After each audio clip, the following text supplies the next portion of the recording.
Assalamualaikum warahmatullahi wabarakatuh. Di sini saya Wena Estu Habdi Utama Wibowo dengan NIM 1902 1040 2103 ingin mempresentasikan mengenai tindak tutur dalam interaksi pembelajaran daring melalui telekonferensi Zoom. Slide selanjutnya. Latar belakang permasalahan.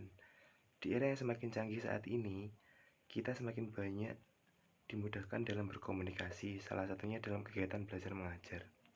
Banyak sekali aplikasi yang bermunculan untuk memudahkan pendidik dan peserta didik melaksanakan pembelajaran secara daring, seperti Zoom, Google Meet, dan lain sebagainya.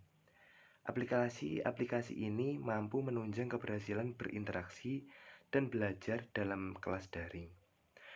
Oleh karena itu, tindak tutur dalam kegiatan pembelajaran daring juga perlu diperhatikan, karena menyangkut hubungan sosial antara pendidik dan peserta didik seperti interaksi, penyampaian materi, instruksi, interupsi, tanya jawab, dan lain-lain. Berdasarkan pemaparan tersebut, maka peneliti tertarik untuk mengkaji tentang tindak tutur dan mengangkat judul penelitian, yaitu judulnya tindak tutur ilokasi dalam interaksi pembelajaran daring melalui telekonferensi Zoom. Slide selanjutnya. Metode penelitian. Sumber data yang digunakan dalam penelitian ini yaitu berupa percakapan antara mahasiswa dan dosen dalam pembelajaran daring yang dilakukan melalui telekonferensi Zoom. Penelitian ini berfokus pada tindak tutur menurut Shirley, yaitu tindak tutur ilokusi.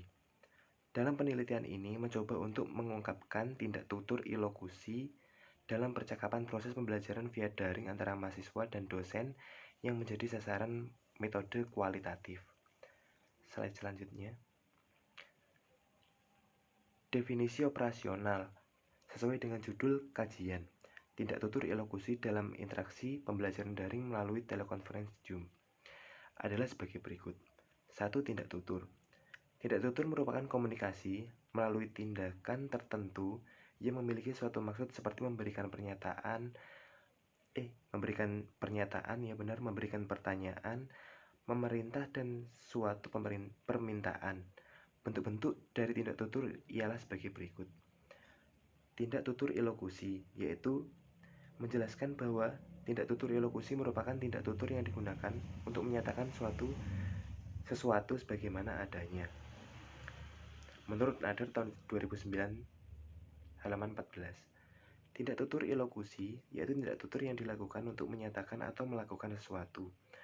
Dalam tindak tutur ini diharapkan seorang mampu memberikan respon dalam bentuk perilaku dari penyampaian penuturan yang dilakukan. Slide selanjutnya. Tindak tutur perlokusi, yaitu dalam tindak tutur perlokusi ini diharapkan mitra tutur dapat memerhatikan apa yang disampaikan oleh penutur sehingga tuturan ini memberikan tindakan untuk memengaruhi mitra tutur. Yang kedua, pembelajaran daring. Proses pembelajaran daring memberikan dampak positif dan dampak negatif bagi pendidik dan peserta didik. Antara lain, yang pertama dampak positifnya. Lebih efisien dan efektif karena tidak perlu repot untuk bertatap muka. Memberikan pengetahuan baru tentang teknologi informasi berbasis IT dan efektif dalam proses penyampaian materi secara online. Yang kedua, dampak negatifnya. Kebanyakan siswa cenderung lebih bingung dengan adanya pembelajaran daring karena hanya menyerap materi secara virtual.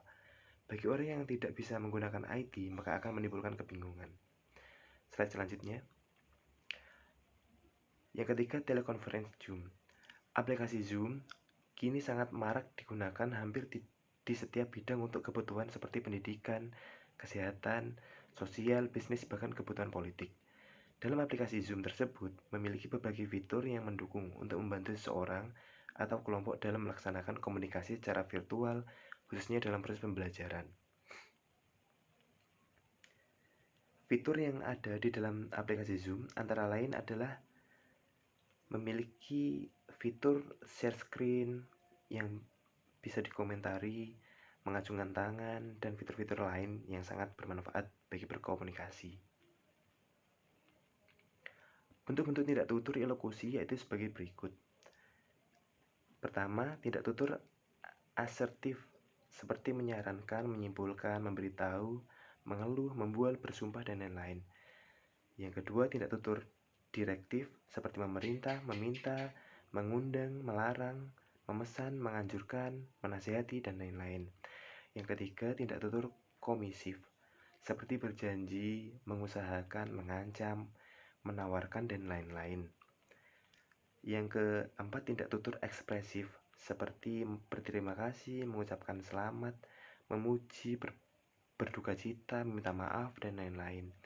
Yang kelima, tindak tutur deklaratif seperti menyatakan, menanamkan, membaptis, menghukum, membubarkan, mengundurkan diri, dan lain-lain. Mohon maaf, bukan menanamkan tapi menamakan. Bisa disimpulkan bahwa tindak tutur ilokusi tidak hanya menyampaikan arti atau makna sebenarnya kepada mitra tutur, akan tetapi memiliki tujuan dari apa yang disampaikan oleh penutur. Dalam pembelajaran daring dengan cara virtual, contohnya dalam aplikasi Zoom terdapat fitur face hand yang merupakan fitur untuk mengacungkan tangan dengan menggunakan emoji tanpa berbicara atau mengetik. Jadi, kegunaan tindak tutur ilokusi ini tidak hanya digunakan dengan cara berkomunikasi secara langsung saja, tetapi dapat dipahami dengan isyarat-isyarat yang menandakan maksud dan tujuan dari apa yang akan disampaikan oleh penutur.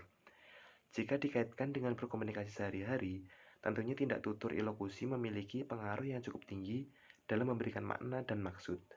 Dalam berkegiatan secara virtual, khususnya pembelajaran daring, kegiatan bertukar tutur penutur dengan mitra tutur ini dapat dilakukan dengan mudah dan lebih efisien.